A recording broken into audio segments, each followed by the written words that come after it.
రేవంత్ రెడ్డి తులసివనంలో గంజాయి మొక్క లాంటి వాడంటూ తుంగతుర్తి మాజీ ఎమ్మెల్యే గాదరి కిషోర్ కుమార్ విమర్శించారు.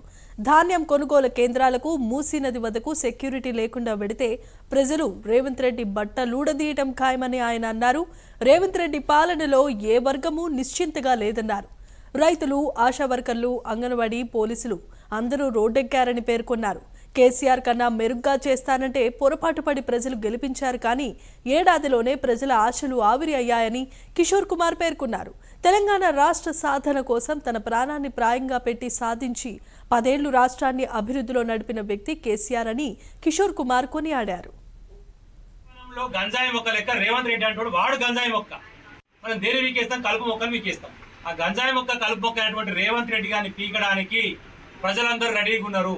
నువ్వు మూసి కాడికి సెక్యూరిటీ లేకుండా పోయినా, ఏ వడ్ల కళ్ళ కాడికి సెక్యూరిటీ లేకుండా పోయినా, బట్టలు కూడా తీసి తన్ని తరిమేసేటువంటి పరిస్థితి నీకున్నది. ఇప్పుడు పెద్ద పెద్ద పొడుగు మాటలు మాట్లాడుతున్నావు కదా, నువ్వు బయటకు వస్తే నిన్నే కొట్టి తరిమేసేటువంటి పరిస్థితి, నీ మొక్కనే పీకేసేటువంటి పరిస్థితి, నీలాగునే పీకేసేటువంటి పరిస్థితి ఈరోజు తెలంగాణలో కనపడుతున్నది.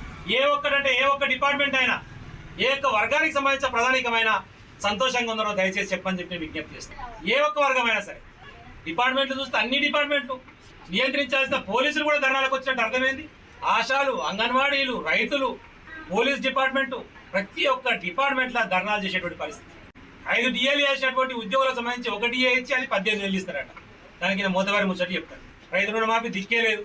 చేయాల్సినటువంటి సంక్షేమ కార్యక్రమాలు చేసే దమ్ము లేక, వాడిని ఎట్లా బయటపడాలో తెలియక లంగమాటలు మాట్లాడుకుంటా ఇల్లు అరేంజ్ చేస్తా, అల్లు అరేంజ్ చేస్తా, ఎవరిని అరేంజ్ చేస్తావు, దేనికి అరేంజ్ చేస్తావు? నువ్వు అదన దొంగ, ఓటుకు నోటు దొంగవు, రెడీ దొరికి జైలు పోయినవి నువ్వు.